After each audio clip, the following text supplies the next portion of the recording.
오늘도 예배 나오신 우리 성도님들을 환영하고 축복합니다. 우리 옆에 사람과 인사하겠습니다. 참 잘오셨습니다. 옆에 앉아주셔서 감사합니다. 네.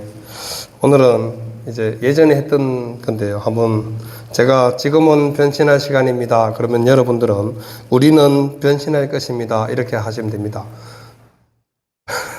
어떻게 한다고요? 예, 우리는 변신할 것입니다. 예, 제가 선창하겠습니다. 지금은 변신할 시간입니다. 네. 변신할 준비 되셨습니까? 네. 예수님을 믿고 살아가는 우리 그리스도인들은 늘 믿음으로 변화되어 가는 사람들입니다.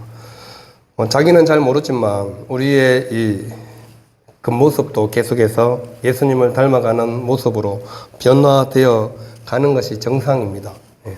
왜냐하면 생명이 있는 모든 존재들은 다 변화하기 때문이죠. 예수님의 생명이 우리 속에 들어와 있기 때문에 우리 그리스도인들의 삶도 계속해서 변화되는 것이 정상입니다. 이상하게 변질되시면 안 되고요. 좋게 변화되는 것이죠. 여러분, 우리가 사용하는 기계 또 이 조직이 잘 구성되어 있습니다. 특별히 여러분들이 지금 시원하게 사용하고 있는 에어컨 시스템 보시면 에어컨이 조금만 뭐가 하나 틀어져도 시원한 바람이 나오지 않습니다. 그래서 이 좋은 기계일수록 정확한 설계에 의해서 잘 만들어져 있는 것이죠. 또 세상의 이 공동체도 마찬가지입니다. 기업이나 뭐 작은 회사이든 간에 조직이 잘 구성이 되어 있습니다. 사장님이 계시고 또 직원들이 있고 또 함께 일하는 동료들을 통해서 그 회사나 기업체가 잘 돌아가는 것이죠. 뭐 공공기관도 마찬가지죠. 그래서 직급이 다 있고 그 직급에 따라 주어진 역할들이 다 있습니다. 그래서 자기에게 주어진 역할들을 잘 감당해 나갈 때 그 조직체가 원활하게 잘 돌아가는 것입니다. 그와 마찬가지로 우리 교회도 오늘 우리가 읽은 본문 잘 아시죠? 예루살렘 초대교회가 계속해서 부흥하고 성장했습니다.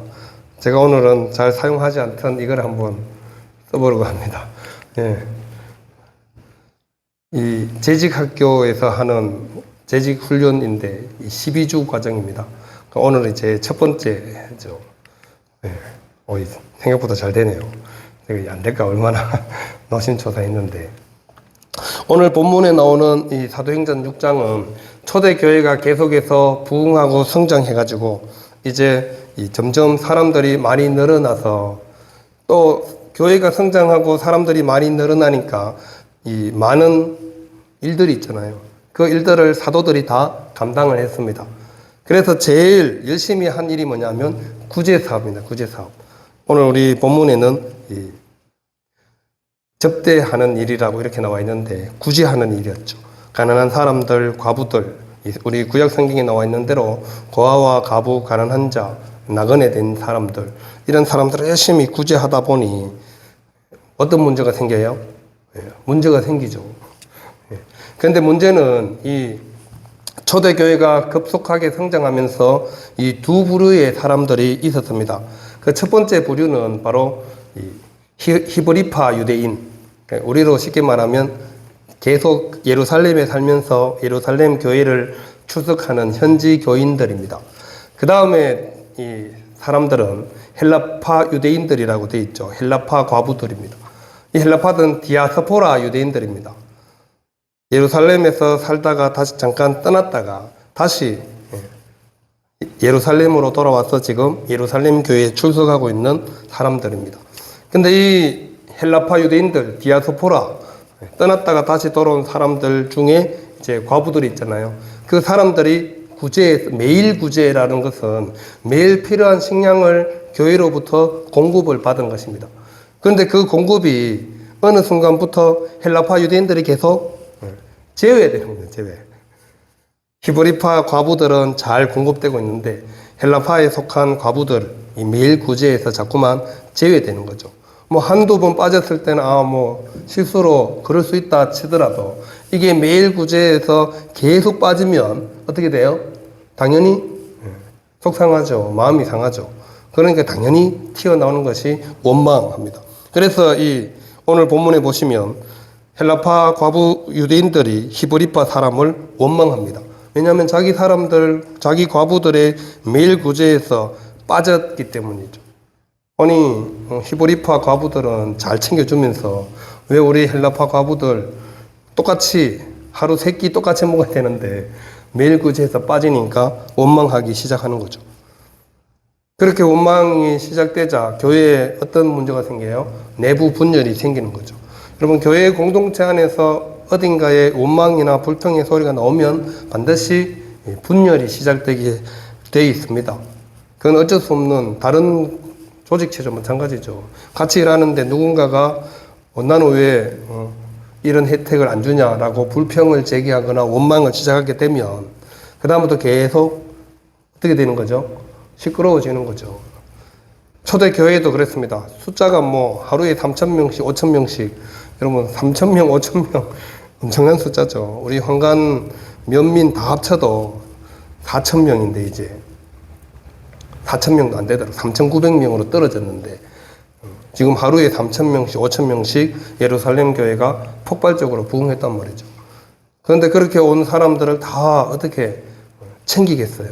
그러다 보니 행정적인 착오가 있었겠죠. 그래서 헬라파 유대인들 중에 과부들이 매일 구제에서 제외됐다는 것입니다. 그러다 보니까 점점 원망과 불평의 소리가 높아지니까 사도들이 해결책을 찾아야죠. 뭐가 문제일까라고 고심을 해보는 거죠. 그래서 오늘 본문이 등장하는 겁니다. 사도들은 이 문제를 해결하기 위해서 어떠한 결정을 내립니까? 12사도가 모든 제자를 불러서 이렇게 얘기합니다. 우리가 하나님의 말씀을 제쳐놓고 접대를 일삼는 것이 마땅하지 아니하다. 무슨 말이에요? 본인들이 지금 열심히 사람들이 많이 오고 구제하는 일들이 많아지고 막 바빠지다 보니 행정일 하느라 정작 중요한 일을 놓치고 있다는 겁니다. 그래서 모든 제자들을 다 불러가지고 우리가 하나님의 말씀을 제쳐놓고 접대를 일삼는 것이 마땅하지 않다. 그래서 우리가 오로지 기도하는 일과 말씀 사역에 힘쓰겠다. 그래서 그 일을 대신 감당할 사람을 이제 선택하기로 결정을 하는 것이죠. 그래서 초대교회에서 7명의 사역자를 선택하는 것입니다. 무슨 일 때문에요? 사도들이 몰려오는 사람들, 또 특별히 구제를 받고 또 행정적인 일들을 감당해야 하기 위해서 그 일을 잘 해결하기 위해서 내세우는 것이 바로 7명의 집사님들. 사실 성경에는 집사라는 단어가 등장하지 않고 사역자라는 단어로 나옵니다. 7명의 사역자를 세우는 것입니다. 그 7명의 사역자가 오늘 우리 본문에 등장하는 이 7사람이죠. 그래서 사도들이 하는 모든 구제하는 일, 또 교회의 행정의 전반적인 일들을 사도들이 하던 일들을 그 7사람들이 맡아서 하기로 그렇게 결정을 했다는 것이죠. 여러분 오늘날 이 교회에도 마찬가지죠. 우리 한국교회는 목회자 한 사람이 모든 교회 일들을 총괄 책임해서 이렇게 움직이는 시스템으로 지금까지 이어오다가 뭐 최근 얼마 되지 않았습니다. 90년대 후반부터 직분자 중심으로 평신도 중심으로 사역을 나누어서 이렇게 감당하게 되었죠. 사실 그게 초대교회의 바른 모습이라는 것입니다. 사도들은 하나님의 말씀을 가르치고 전도하고 기도하는 일에 더 집중해야 되는데 사도들이 그 일을 제쳐두고 막 구제하고, 왜냐하면 매일 구제하는 일이잖아요. 그리고 사람도 한두 명이 아니라 수천 명 되는 사람들 중에 수백 명 구제하는 일들, 그리고 또 뭐 히브리파 유대인들은 예루살렘에 계속 살고 근처에 계속 살았으니까 속 사정을 다 웬만하면 알잖아요. 그러면 동네 같은 마을에 누구 집이 어떻게 사는지 형편 대부분 대충 다 아시지만 외지에서 살다가 아니면 외국에서 나갔다가 예루살렘에 돌아와서 사는데 이분이 가난하게 사는지 뭐 밥은 잘 챙겨 먹고 있는지 정확하게 알지 못한단 말이죠. 그러니까 그런 일들을 다 파악하고 확인해서 구제하고 이렇게 했어야 되는데 그것을 잘 하지 못했다는 거죠. 그러니까 매일 구제에서 이 헬라파 과부들이 제외되는 거죠. 왜냐하면 명단이 없으니까 당연히 빠지겠죠. 그래서 그 일 때문에 불평이 생기고 교회가 내부 분열의 조짐이 보이자 이제 사도들이 내세운 것이 바로 사람을 세우자라는 겁니다. 그래서 3절에 보시면 형제들아 너희 가운데서 성령과 지혜가 충만하여 칭찬받는 사람 7을 택하라. 우리가 이 일을 그들에게 맡기고 이렇게 말씀하고 있죠. 어떤 사람을 세운다고요? 성령과 지혜가 충만하여 칭찬받는 사람. 첫 번째 조건이 7명의 사역자를 세우는데 첫 번째 조건이 성령이 충만한 사람입니다. 지혜도 충만한 사람이죠. 이 성령과 지혜는 누가 주시는 거죠? 네, 하나님이 우리에게 주시는 거죠. 사람의 힘으로 해결되는 게 아니라 하나님께서 우리에게 주시는 두 가지가 바로 성령과 지혜가 충만입니다. 뒤에 나오는 칭찬받는 사람은요, 당연히 주위 사람들에게 칭찬받는 사람입니다. 이 칭찬은 교회 다니는 사람에게 칭찬받는 게 아니고 교회 안 다니는 사람들에게 칭찬받는 사람입니다. 그러니까 마을에서나 지역 사회에서 인정받는 사람이죠. 칭찬받는다는 게 인정받는 거죠. 어떻게 인정받아요? 좋은 사람으로 평판이 나 있는 사람이라는 거죠. 그런 사람들을 7사람 세워서 초대교회 사도들을 도와서 사역을 감당하도록 했다는 것이죠. 그래서 우리는 교회 일꾼을 세울 때 제일 중요한 게 뭐라고요? 성령과 지혜가 충만하냐? 그럼 성령과 지혜가 충만한지 어떻게 알 수 있어요?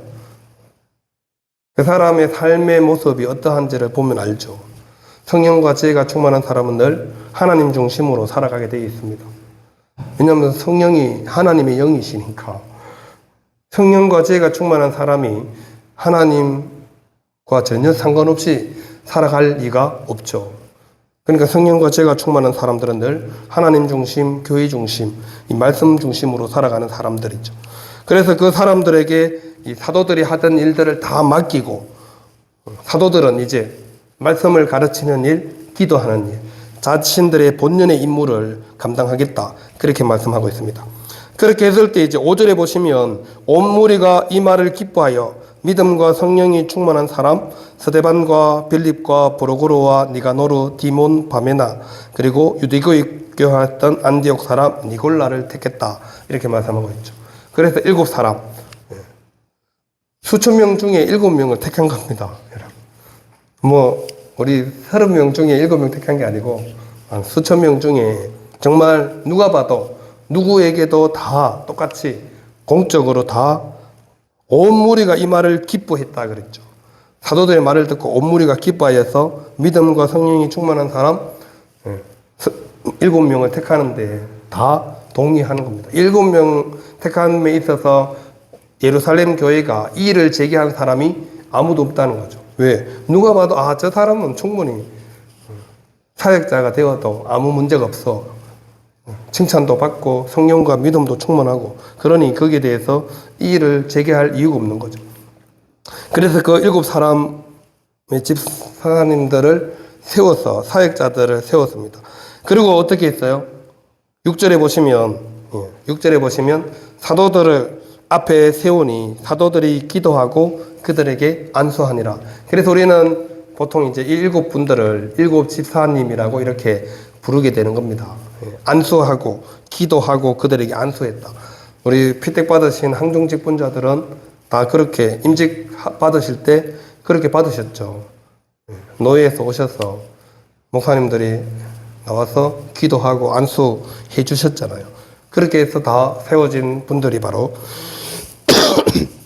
사역자들이십니다. 그래서 그분들이 그럼 이제 뭘 해야 돼요? 사도들이 하던 일, 행정적인 교회의 모든 재반 사항들을 다 총괄, 담당하게 되는 것입니다. 그래서 초대교회가 이 사역자를 임명하고 그 모든 일들을 맡기고 사도들은 자신의 고유한 사역에 전념하게 되자 어떤 일이 일어났어요? 7절에 나와 있잖아요. 우리 7절 다 같이 한번 읽어볼까요? 시작. 하나님의 말씀이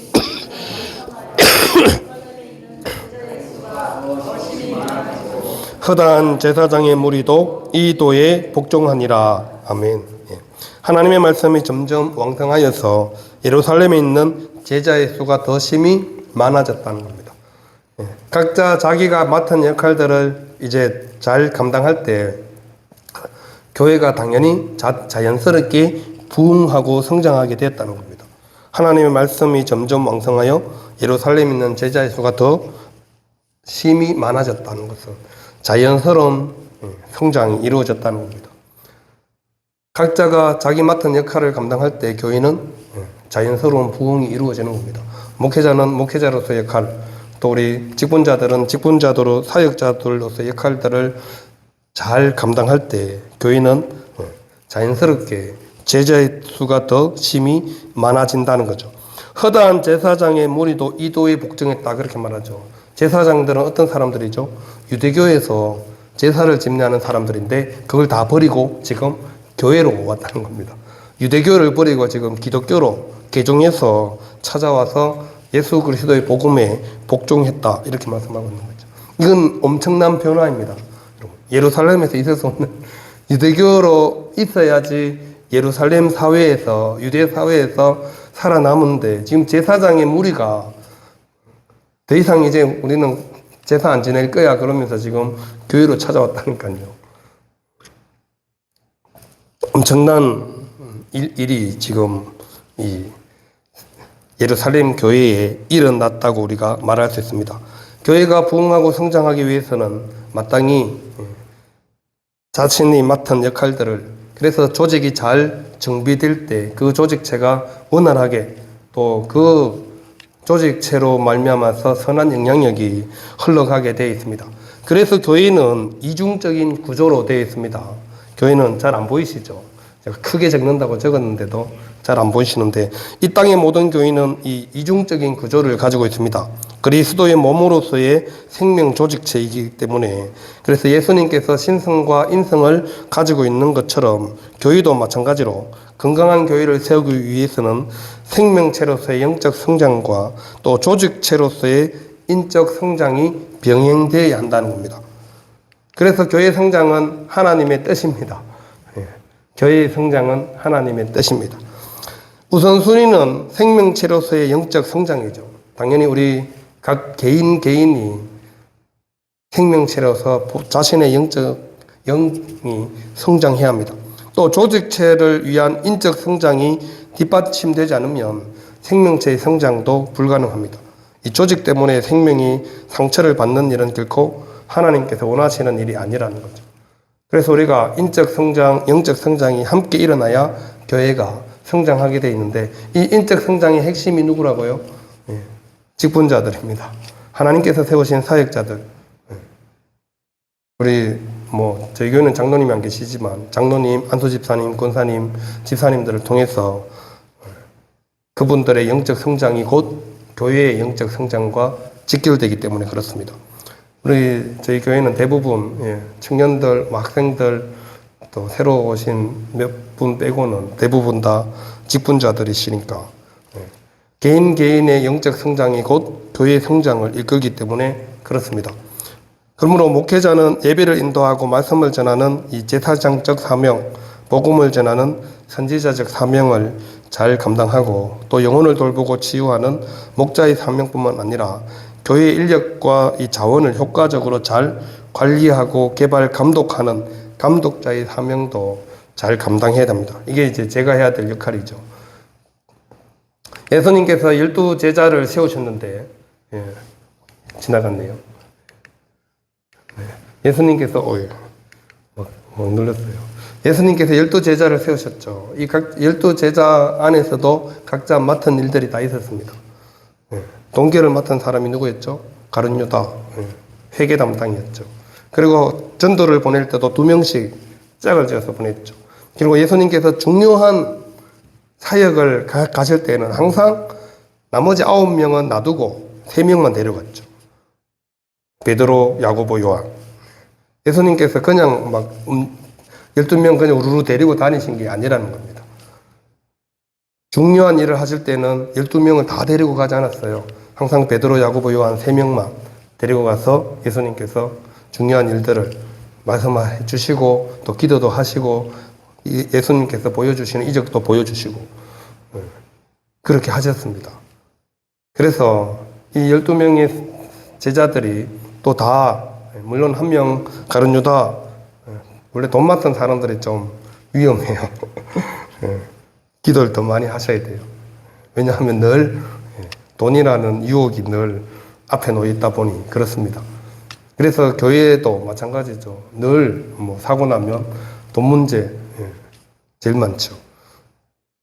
직분자들끼리 서로 마음이 상해서 다투는 일보다는 외부적인 일 때문에 또 뭐 교회가 어려움을 겪는 일보다는 대부분 내부의 문제로 교회가 어려움을 겪는 일이 훨씬 더 많습니다. 그 중심에 돈이 제일 크죠. 그 다음 이성 간의 문제이고. 뭐, 예수님의 제자들은 물론 남자뿐이어서 이성 문제는 없었지만, 어쨌든, 가룟 유다가 은 30에 예수님을 팔아넘겼듯이 배신자가 꼭 있습니다. 예수님의 제자 중에서도 배신자가 있었죠. 그래서 우리가 자신의 영이 계속해서 성장하지 않으면 우리는 늘 위험합니다. 그래서 초대교회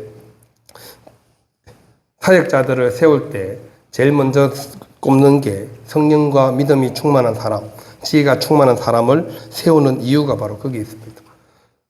자신을 늘 돌아보고 성령에 늘 의지해서 영적 성장을 도모하기 때문에 그렇죠.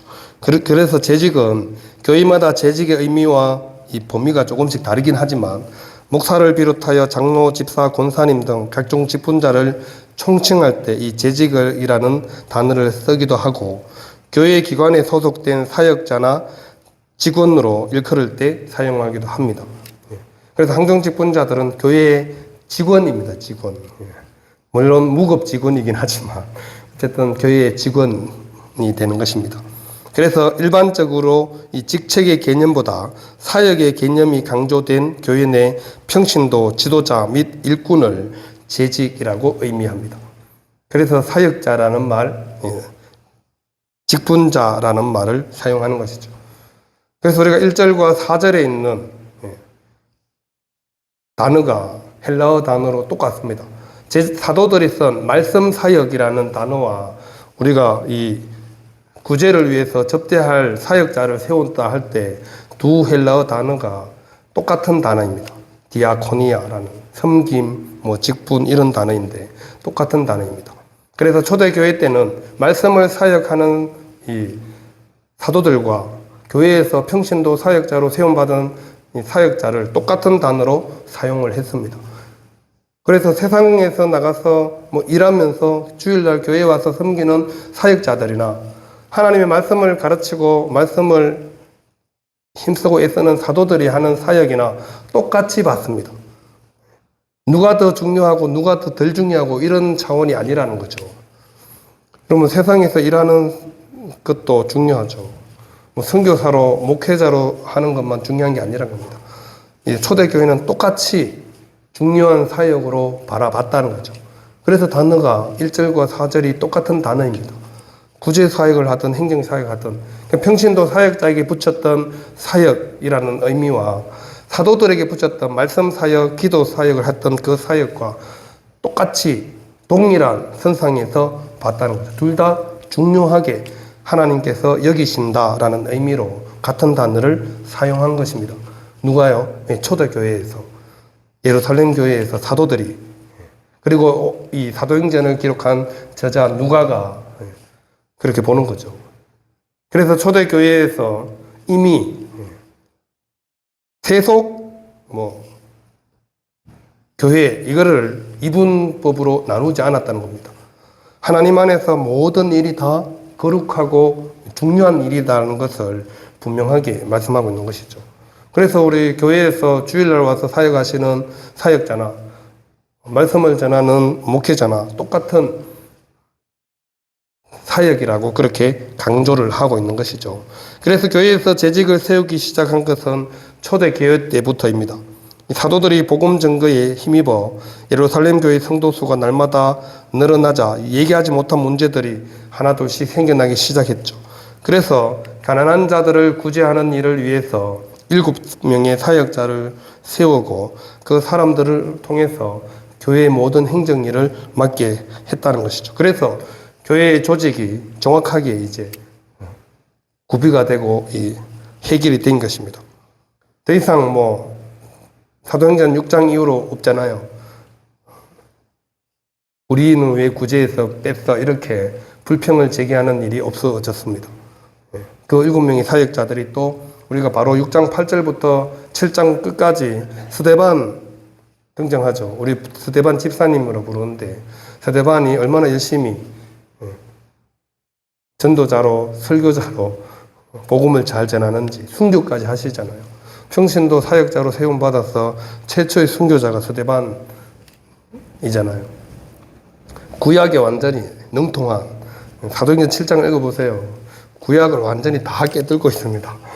그리고 그 구약을 신약 예수 그리스도와 접목시키면서 얼마나 간략하게 확실하게 증거하는지 우리가 분명히 알 수 있죠.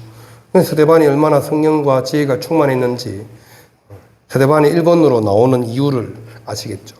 우리도 우리 교회에서 우리는 아직 그런 일이 없지만 투표해보면 1번으로 뽑히는 사람들이 있거든요. 다 이유가 있습니다.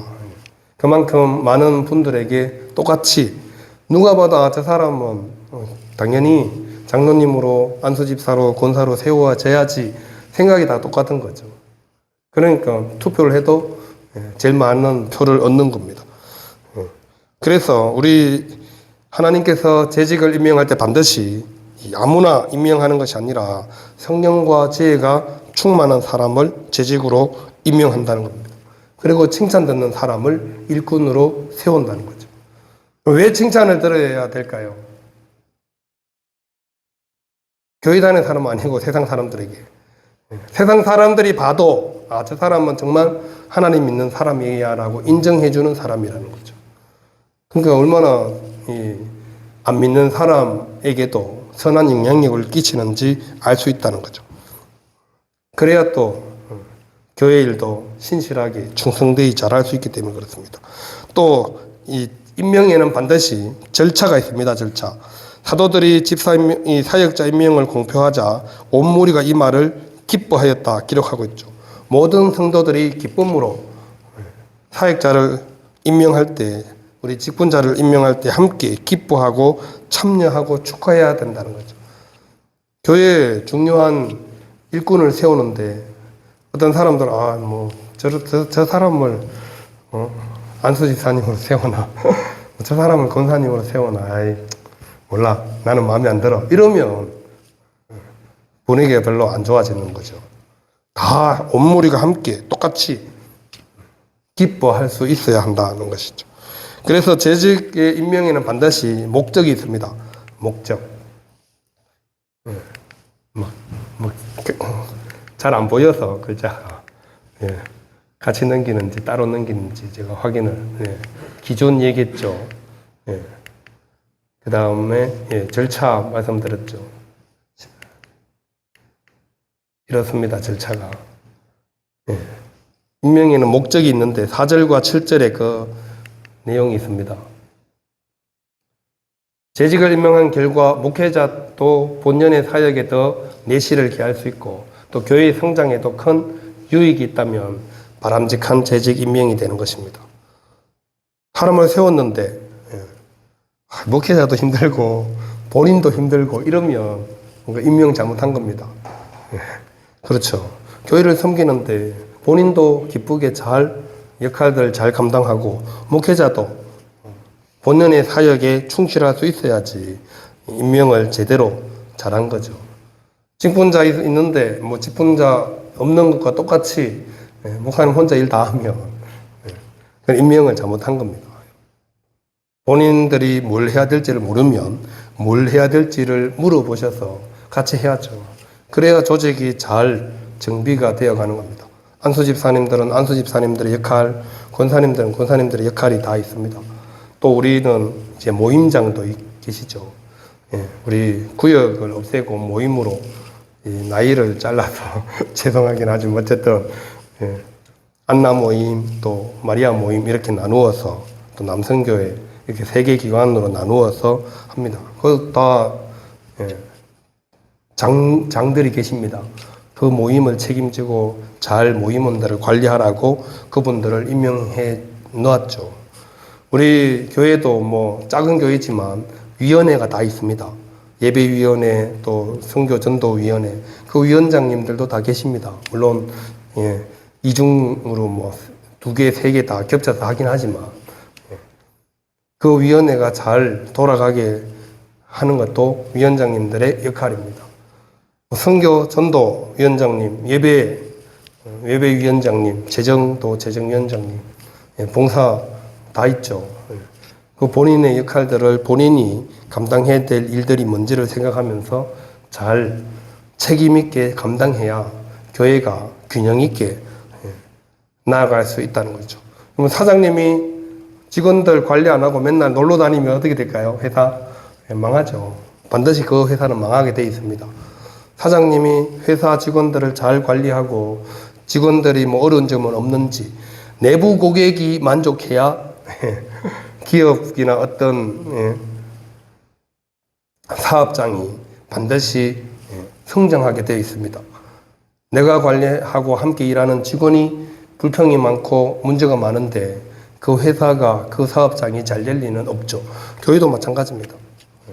성도들이 우리 교회는 뭐가 안 되고 계속 이런 말만 나오면 결국 그 교회는 안 되는 겁니다. 계속.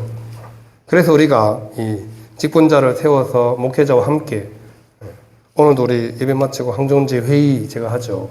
항정제 회의를 왜 하겠어요? 저 혼자 일할 거면 제가 알아서 다 하지 말라고 회의하겠어요? 회의하는 이유가 있습니다. 같이 의논해서 머리를 맞대고 이 공동체가 제 기업이 아니니까 하나님의 교회 우리 함께하는 공동체이기 때문에 같이 머리를 맞대고 의논하고 결정하고 나아가는 거죠. 그러라고 안도 집사님, 권사님들이 계시는 겁니다. 그 일을 함께 감당하기 위해서. 그러면 열심히 일만 하면 땡인가요? 아닙니다. 충성스러운 재직이 누리는 상급이 반드시 있습니다. 하나님께서는 우리에게 상급을 반드시 약속하셨습니다. 디모데전서 3장 13절 아름다운 지위를 얻게 해주십니다. 아름다운 지위 답은 없습니다. 제가 적어봤습니다. 디모데전서 3장 13절에 첫 번째는 충성스러운 재직에게 누리는 첫 번째 상급이 뭐냐면 아름다운 지위를 얻게 해주신다. 이게 이제 감독과 집사의 직분에 관한 말씀인데 이렇게 기록되어 있습니다. 집사의 직분을 잘한 자들은 아름다운 지위와 그리스도 예수 안에 있는 믿음의 큰 담력을 얻느니라. 그럼 이번 답이 뭐겠어요? 믿음의 담력을 얻게 된다는 거죠. 하나님께서 맡겨주신 직분을 잘 감당하면 첫 번째는 아름다운 지위를 얻고 두 번째는 믿음의 담력을 얻게 됩니다. 그럼 세 번째도 있습니다. 모든 선한 일에 열매를 맺게 됩니다. 골로새서 1장 10절 말씀이죠. 말씀을 적을 걸 그랬네요. 모든 선한 일에 열매를 맺게 됩니다. 주께 합당하게 행하여 범사에 기쁘시게 하고 모든 선한 일에 열매를 맺게 하시며 하나님을 아는 것에 자라게 하시고 이게 골로새서 1장 10절 말씀인데 모든 선한 일에 열매를 맺게 하십니다. 여러분 모든 선한 일에 열매를 맺는 게 중요하죠. 열심히 손으로 일했는데 수입이 하나도 없다. 얼마나 속상하겠어요. 열심히 장사했는데 남는 게 한 개도 없다. 얼마나 속상하겠어요. 땀 흘리면서 일했는데 번 건 없고 나간 것만 있다 이러면 안 되잖아요. 그래서 우리가 하는 모든 일에도 마찬가지입니다. 반드시 열매가 있어야지 기쁘죠. 그래서 하나님께서 직분자에게 맡겨주시는 상급도 모든 선한 일에 열매를 맺게 해주신다. 모든입니다. 모든. 올. 하나도 빠짐없이. 또 네 번째는요. 착하고 충성된 종이라 칭찬을 듣게 됩니다. 네 번째는 착하고 충성된 종이란 칭찬을 듣게 됩니다. 굉장히 중요한 칭찬이죠. 예수님께서 마지막에 오실 때 해주시는 말씀, 우리가 잘 아는 마태복음 25장 21절 말씀이죠.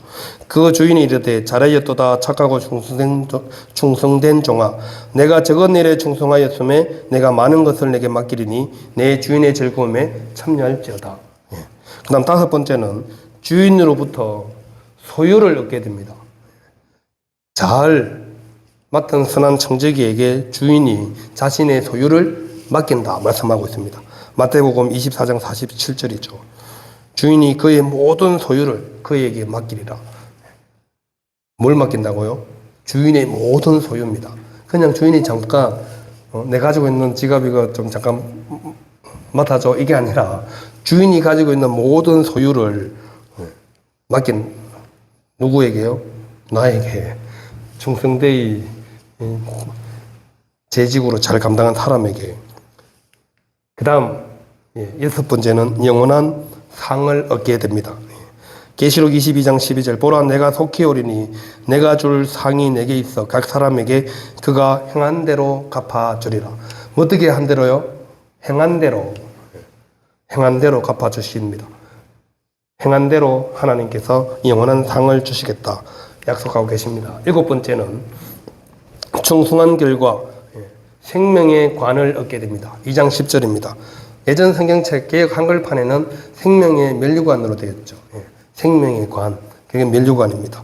그것을 주시겠다 약속하고 계십니다. 이렇게 주님께서 교회를 섬기는 재직들, 직분자들, 사역자들에게 이런 7가지 상급을 약속하고 계십니다. 아름다운 지위, 믿음의 담력, 그리고 선한 일의 열매, 그리고 충성된 종이란 칭찬, 그리고 주인의 소유를 얻게 되고요. 영원한 상을 얻게 되고 생명의 관을 얻게 해주시겠다. 이렇게 약속하고 계십니다. 그래서 교회를 섬기는 직분을 통해서 우리 교회가 든든히 세갈 수 있습니다. 이 목회자는 말씀과 기도에 전념하고 우리 안수 집사님, 권사님들이 또 각자 맡은 직분을 잘 감당할 때 날마다 성도의 수가 더해지는 것이죠. 오직 예수님이 영광을 받으시게 되는 겁니다. 12주 과정이거든요. 마지막으로 이분이 하신 말씀인데 하나님의 일은 어떤 것이 아니라 어떤 사람에 의해서 성취된다. 아주 중요한 말입니다. 하나님의 일은 어떤 것이 아니라 어떤 사람에 의해서 성취됩니다.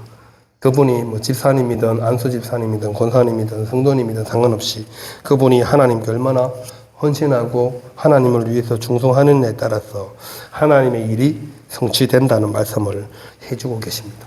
오늘 우리 이 자리에 계시는 우리 모든 성도님들이 하나님의 일을 온전히 성취하는 일에 쓰임받는 저와 우리 모든 성도님들 다 될 수 있기를 바랍니다. 기도하겠습니다.